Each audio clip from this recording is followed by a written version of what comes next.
when you see how the Australian government treats its own climate vulnerable communities, it is not shocking to see that it is going to treat climate vulnerable communities who are their neighbours even worse when climate impacts hit. One for mum, one for dad, and one for the country.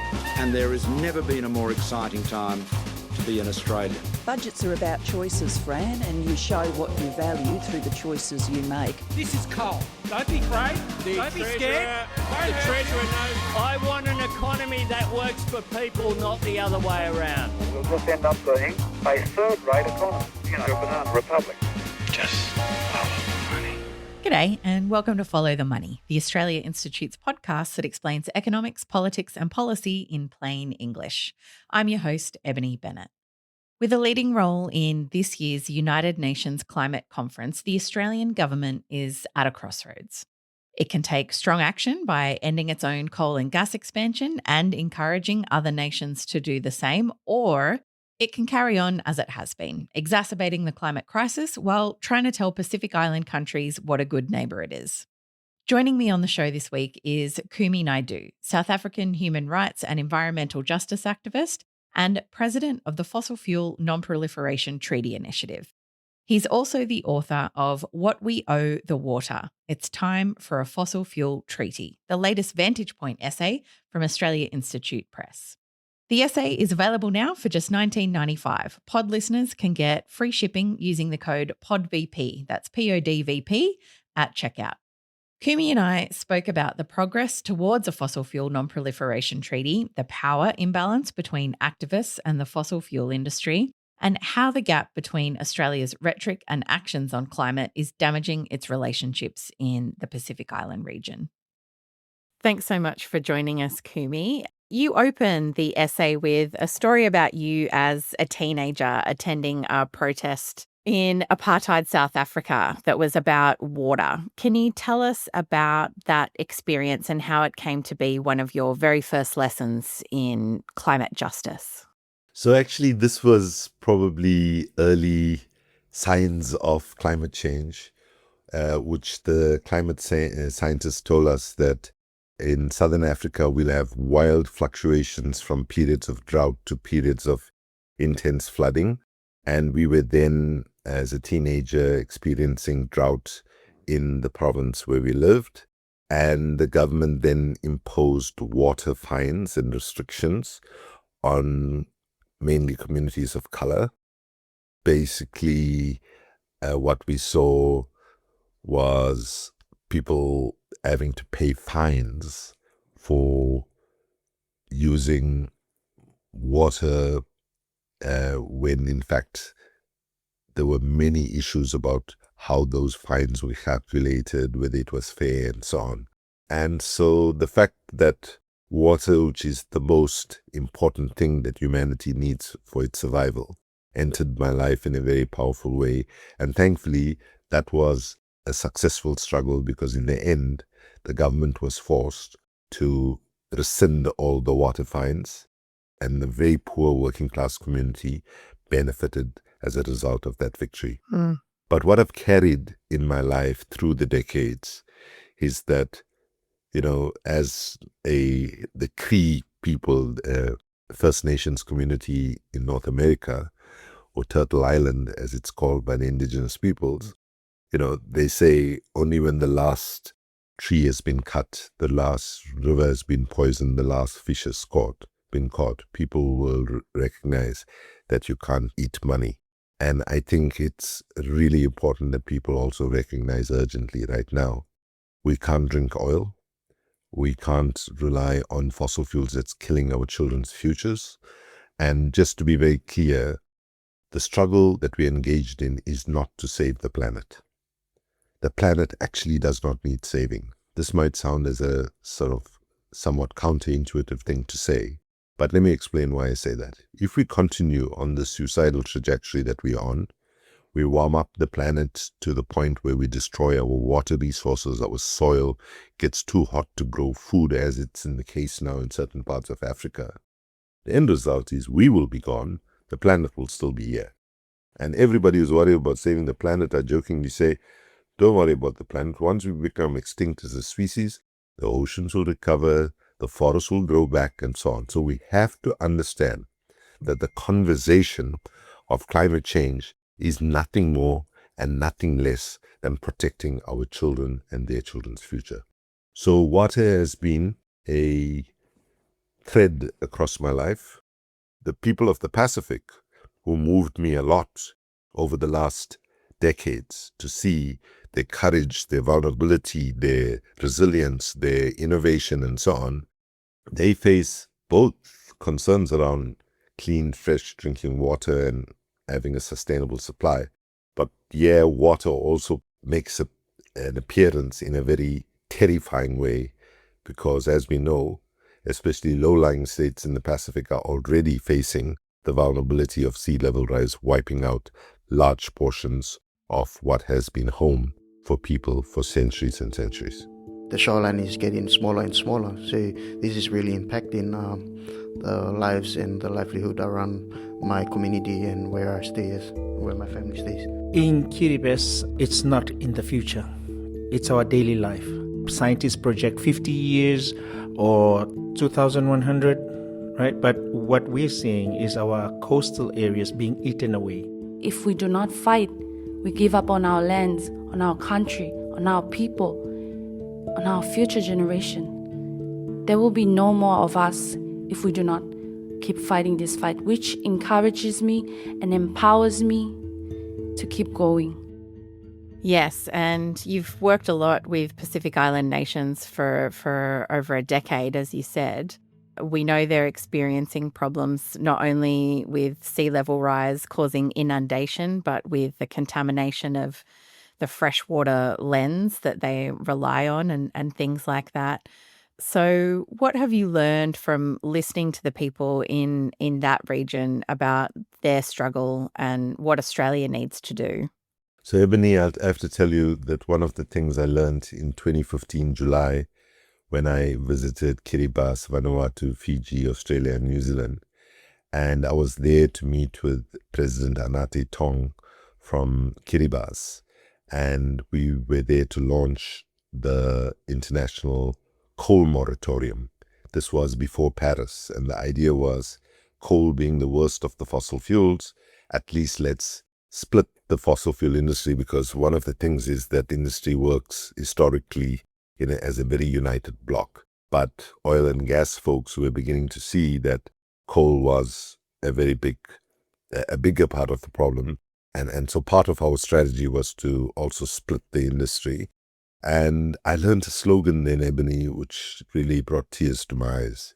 People were chanting 1.5 to stay alive. 1.5 to stay alive.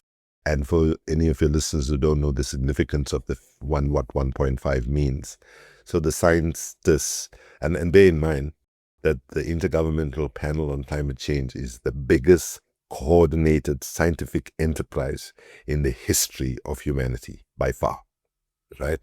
Every country has their scientists there and so on. They have been saying that we cannot have a temperature rise from the period that we started burning fossil fuels, or the start of the Industrial Revolution, if you want, into the future. We cannot have a temperature rise beyond 1.5 degrees. And where are we now? We are already at 1.5, right?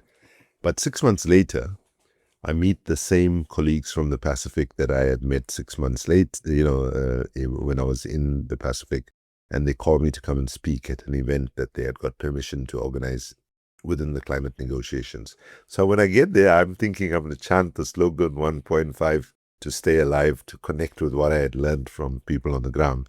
And when I start, people start saying, no, the slogan has changed in 6 months. And the new slogan was 1.5, we might survive.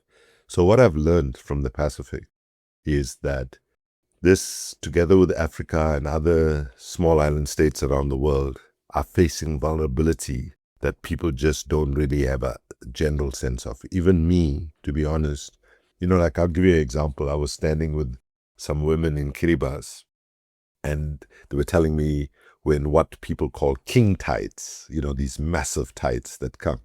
And I was like so amazed at the resilience of the people that I met, right? So like these two women are telling me the story about, when the king tides come, everything gets washed, our pots and pans and everything sometimes goes. And they were joking and saying, the last time it happened, my neighbour's pot, we could see it and we were wondering whether the pot was ever going to make it back onto shore and so on. But like people, even in the pain of loss and pain of vulnerability, have a courage and a resilience that I think the whole world can benefit from.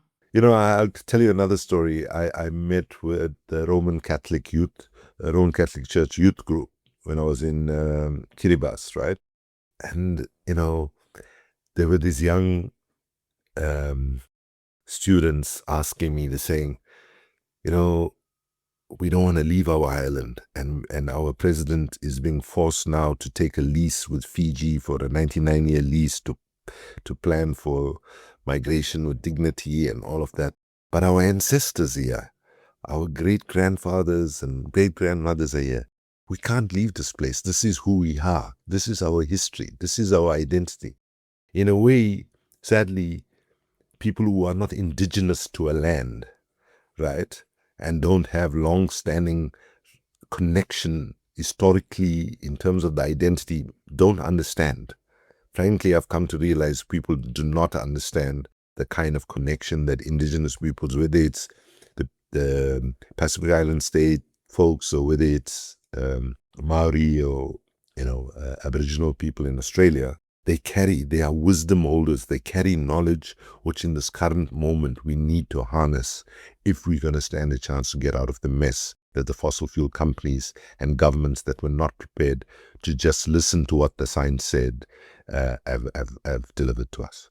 I guess I want to pick up on that now. Why do you think it is so hard for governments in Australia and elsewhere really to hear those Pacific or Indigenous voices and to take the kind of action that the science demands? Why is that so hard? So firstly, I think we should not underestimate the power of the fossil fuel industry.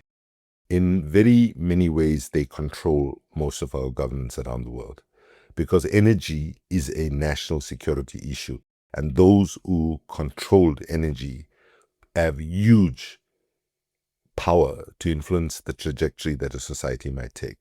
So one of the reasons we have not moved forward is that they've used their resources to contaminate the public debate. And by the way, who knew, which cluster of scientists knew that fossil fuels constitutes the danger that it does in terms of climate change first? It was the scientists of the fossil fuel industries. They already knew at the turn of the last century. In 1899, they already knew. The scientists were telling them, there are articles published about it. And they took it seriously because when they started drilling in the oceans, they took into account sea level rise and picked up the heights of where the rigs would be in the ocean. They took into account sea level rise, for example, right? And so one of the reasons we're not moving forward is that our governments should have developed a backbone. Because, in a very real way, today, this is a painful thing to say, but I invite people who disagree with me to tell me why I'm wrong, right? But today, the fossil fuel industry occupies a similar position that those that ran the so-called slave industry, right? In their narrative and their approach. So slave owners used to say, oh my God, if we give up on slavery, the whole world will collapse, we'll lose our labor force, etc. The slave industry had the same access to power that the fossil fuel industry does. They basically said, we're providing labor, the labor is, delivering the engine of the economy and so on. So to the leaders of the fossil fuel industry in Australia who are very dominant and are holding back progress globally, I appeal to them and say, look into the eyes of your children and your grandchildren and ask yourself this question. When climate impacts start intensifying, which they are or it's happening and it will get worse before hopefully it gets better.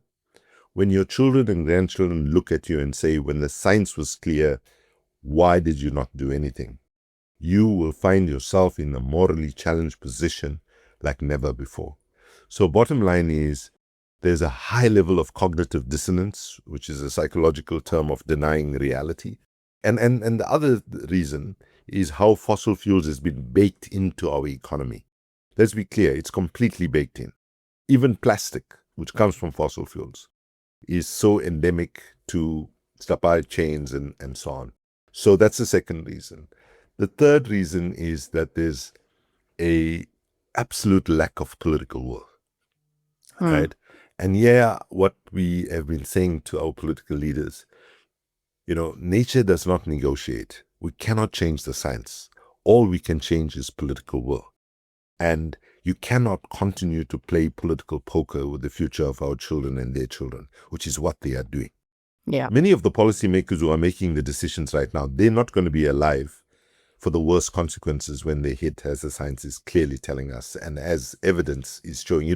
Today you don't need to be a scientist to know that we are in trouble. You just have to be a farmer in Africa where the rains are not coming when they're supposed to come. Then it's coming in massive quantities when it shouldn't come.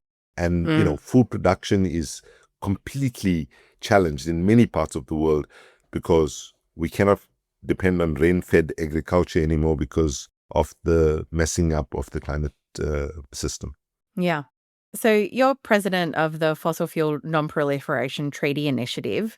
Can you just tell our listeners a little bit about that movement and exactly what you're trying to achieve there? So in Belém, which was the latest climate negotiations, 30 plus years of negotiations, and what do we end up with?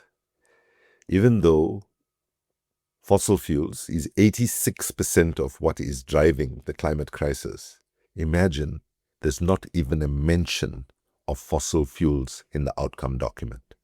For 30 years of negotiations, it was only mentioned once in Doha in a weak, ineffective way. But at least once it made it in. That's like Alcoholics Anonymous holding 30 years of very expensive, huge conferences and not having a backbone to actually mention alcohol in the outcome document. And if you stay with the Alcoholics Anonymous analogy, there's a reason why this happens.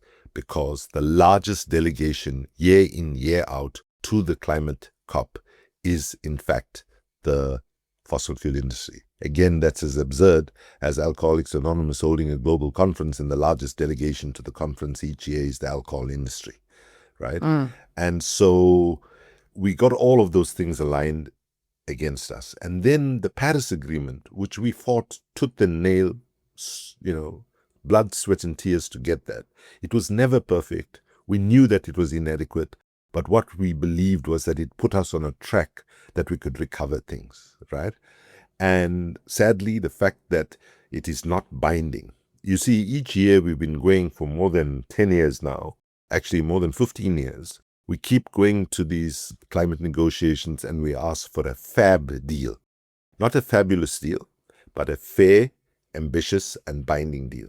But each year what we get is a flab outcome, FLAB, full of loopholes, and I'll leave it to your listeners to decide what the B stands for, right?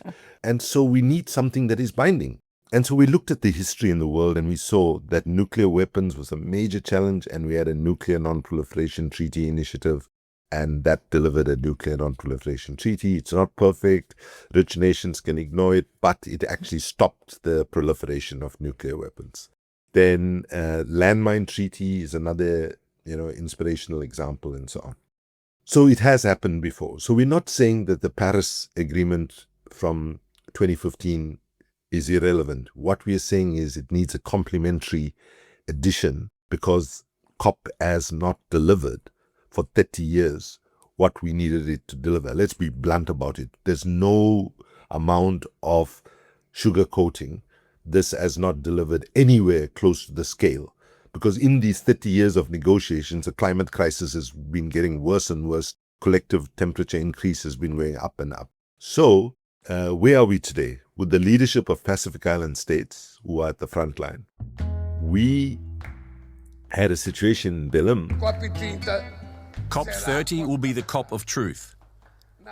In the age of misinformation, those who seek to obscure the truth reject not only scientific evidence, but also the progress of multilateralism. They control algorithms, sow hatred and spread fear. They attack institutions, science and universities. It is time to inflict a new defeat on the deniers. Even though President Lula, in the opening of the COP in Belém, said we need a fossil fuel phase-out plan, again we failed to get even a mention of fossil fuels. But it turned out that was a good thing, right? Why? Because had it got mentioned, it would have been mentioned as weak as it was 2 years ago or even weaker. But in the closing plenary, because the president of the COP realized that there was no progress, even though now close to 80 countries was, pushing for some sort of phase-out plan. In the closing plenary, the president of the COP had to say, given that we have not made progress, in April, the standalone diplomatic conference for the international transition, just transition away from fossil fuels, is being hosted by the government of Colombia in partnership with Pacific Island states led by Tuvalu, as well as Netherlands. And I make an appeal to the Australian government as the co-presidency of the COP for this year to get engaged, to be active, to be present, and to make sure that this year's COP at the end of the year in November, does not deny the fact that we have to address the root cause of the problem, which is our dependency and addiction to fossil fuels, oil, coal, and gas.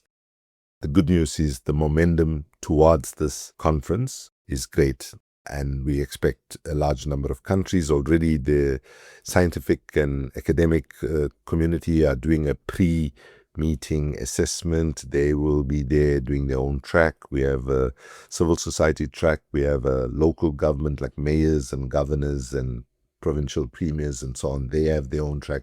So we are really building real momentum for not just climate action in a generic sense, but for trying to close off the tap, right? To shut down the flow of fossil fuels. So imagine, right, one day, and I put this to your listeners as well.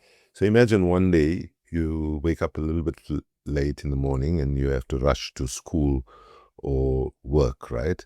And when you get back from school, you realize, hey, there's some water coming out of the bathroom. So as you pass the kitchen, you pick up the mop and you proceed to the bathroom, okay? You open the bathroom door and you say, rushing in the morning, I left the stopper on in the bath and tap was leaking, and over the day it overflowed and now it's coming into the passageway. What do you do first? What does any sensible person do first? Do you take the mop and start mopping first while the tap is still flowing? Or do you shut off the tap first? You, of course, will shut off the tap first. And we are denying that we are denying reality if we think we're taking climate action, if we're not shutting off the tap of the poison that is driving climate change as fast as it's humanly possible.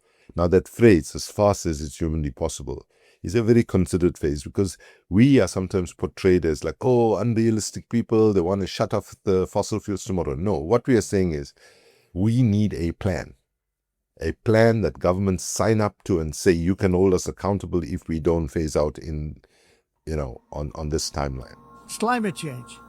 Because if it goes higher or lower, whatever the hell happens, this climate change, it's the greatest con job ever perpetrated on the world, in my opinion. I will end Kamala's war on American energy, and we will drill, baby, drill. We're going to drill, baby, drill.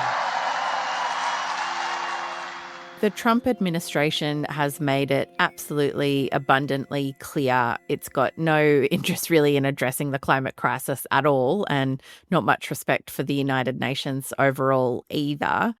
How difficult would a treaty model or a treaty be to achieve when the United States is so unreliable now? So let me tell you that the landmine treaty was negotiated completely outside of the UN system by 44 countries in Ottawa in Canada. And they got the treaty done, and then they brought it into the UN General Assembly, and they said, okay, vote against it, let's see. And it carried, because nobody's going to vote to say, oh, we want landmines. Neither are people going to say, we want fossil fuels, when, every day, every week goes by, more and more people are understanding that it is our addiction to these three sources that the science has been telling us for decades. And the social license for continuing with fossil fuel extraction is declining every day significantly, even though there are outliers like the US and Saudi Arabia and Australia itself who continue to push for the expansion of fossil fuel exports and so on. So where are we now? We have 20 countries on board, ready to start negotiations. And significantly, we have another 15 countries that are observing in the process. They like the idea. They want to be part of it. They're just trying to understand more. So we are close. If you add the observer nations as well as those who are fully publicly endorsed, then you end up with you in the same ballpark as the 44 nations that negotiated the landmine treaty. So we are getting close. Older listeners of your podcast might remember a movie by Kevin Costner in the 80s called Field of Dreams. It was about an Iowa farmer who keeps having a dream that if he builds a baseball pitch in the middle of his cornfields, that the legends of baseball who have died will come back and have a game on his pitch that he builds. Build it and they will come. Exactly. Exactly.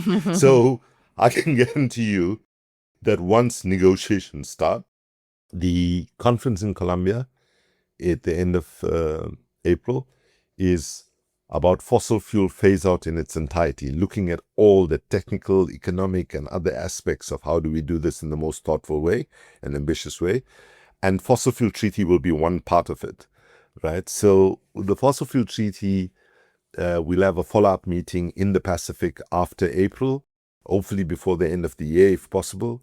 I mean, my ambition and hope is that the first formal negotiation starts this year.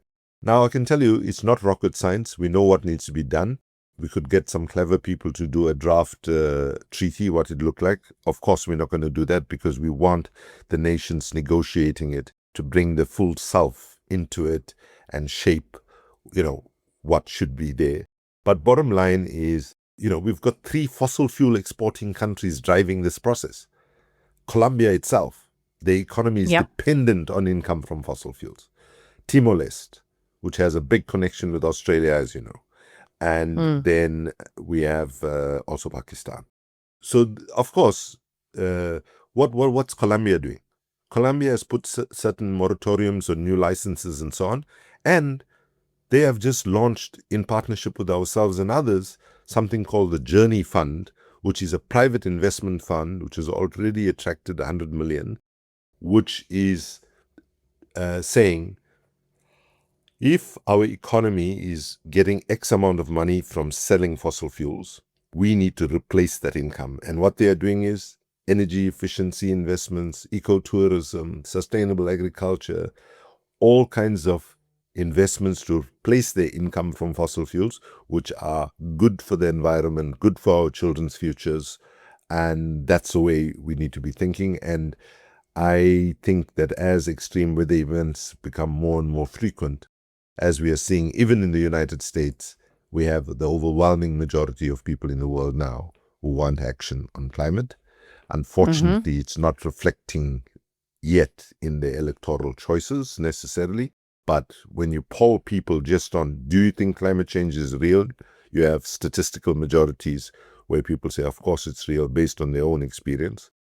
And then they say, do you want action on it?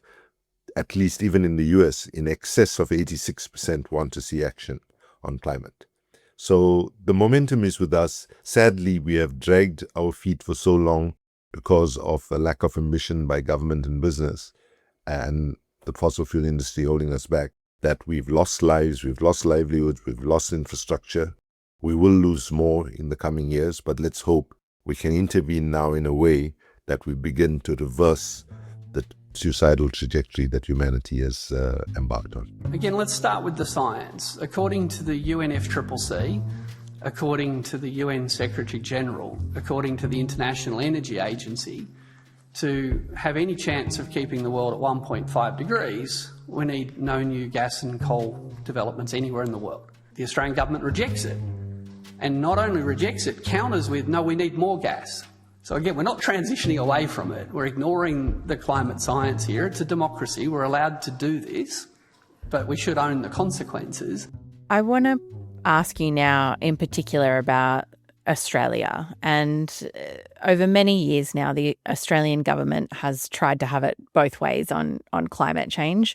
On the one hand, we've seen successive governments say that they're, standing with Pacific Island nations, while on the other hand, we're essentially a petro-state and we still are expanding our coal and gas industries.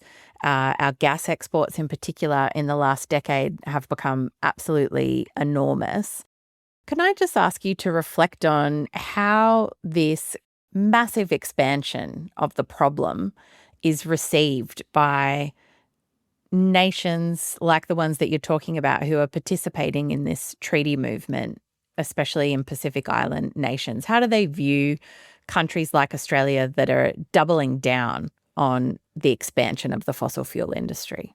I would go so far as saying it's not only disappointment, it's not only shock, it's not only incredulity, like, how could you do this?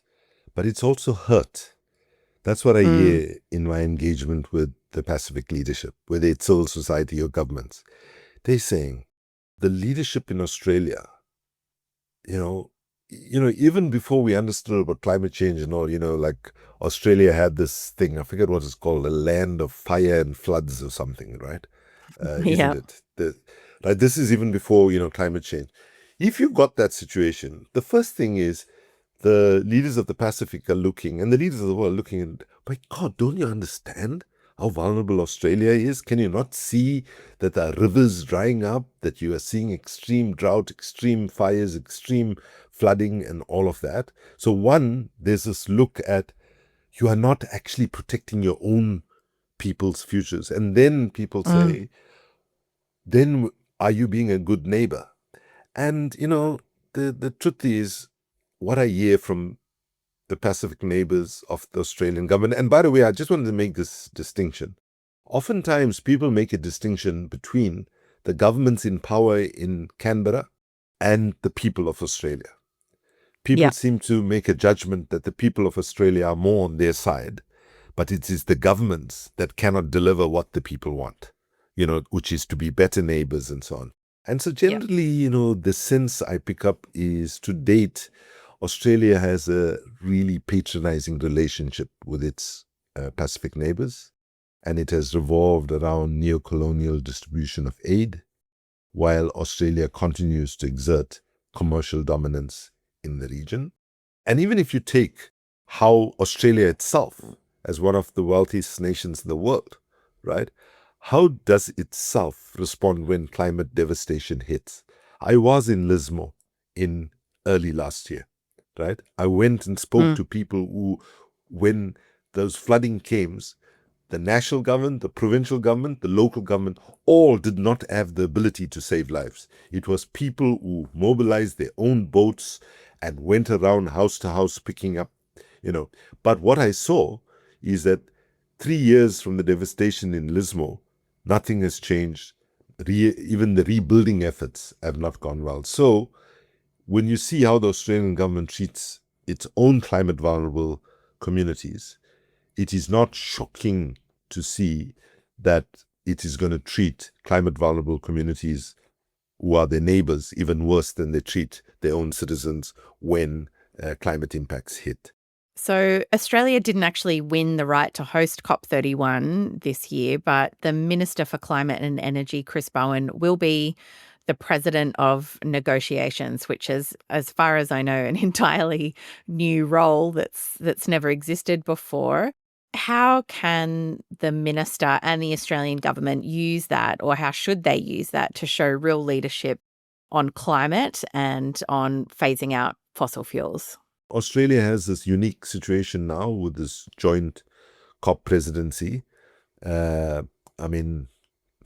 This arrangement which has never happened before in the history of climate negotiations, where you have two different countries. And, there was something like that when Fiji got it, but, it was clear that Bonn was just offering a venue.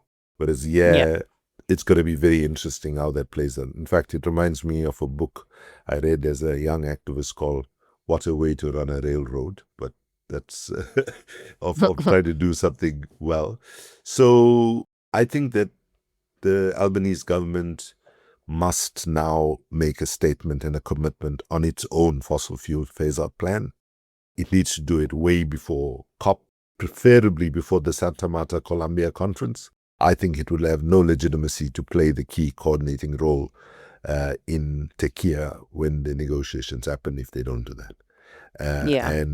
And I think when people, even globally, look at Australia, right? Let's step away from the Pacific for a moment, right? Let me just give you a sense. So you're absolutely right. People see Australia as a petrostate. But what they see in their connections, especially people who are in the front lines of the climate justice, some of the best allies, some of the best foundations, some of the best, activists and so on, are all coming from, we have strong allies in the broad, like, for example, Australia Institute, right, is one of the most respected think tanks globally. They supported President Anate Tong in the coal moratorium effort in 2015, for example. So what I would say to people listening to this is, just as in apartheid South Africa, we always made a distinction between those that were promoting white hegemony, discrimination, and exclusion. We made a distinction between those who were in power and the average white person in South Africa, because we saw them in ways as also being victims of disinformation and so on. So I say to the Australian people, continue to be ahead of your government on this, not because it's about protecting simply trees and oceans and all. It's about all of which is important. It's about really protecting your children and your children's futures. Our children are already starting to ask the question, why did you leave it so late? And I would end on a personal note of saying, I've experienced this in my own life, where we are seeing the consequences of climate anxiety and eco-anxiety having such an impact on young people, whether it's young girls who are now asking questions such as should they be having kids, or whether it's seen in the high levels suicide rates that we are seeing around the world amongst young people. And I say to political leaders, you're not simply messing with your energy choices. By failing to act on climate, you are taking a risk on the biggest mental health crisis that Australians, people in the Pacific, and people in every country around the world right now are facing. And you ignore it at the peril of your own citizens, your neighbours, and to the people of the world at large. Thanks so much to Kumi for joining me this week. His Vantage Point essay, What We Owe the Water, It's Time for a Fossil Fuel Treaty, is available now. You can buy this edition for $19.95, or pod listeners can use the code PODVP at checkout to get free shipping. If just one edition isn't enough, you can also subscribe to the Vantage Point series. And for just $64.95, you'll get 4 editions of engaging essays every year on some of the most pressing issues facing Australia and the world. Visit australiainstitute.org.au/store or follow the link in the show notes to order now. This episode was recorded on Monday, the 9th of February 2026. Our theme music is by Jonathan McFeet from Pulse and Thrum, with additional music from Blue Dot Sessions. I'm your host, Ebony Bennett. Thanks for listening.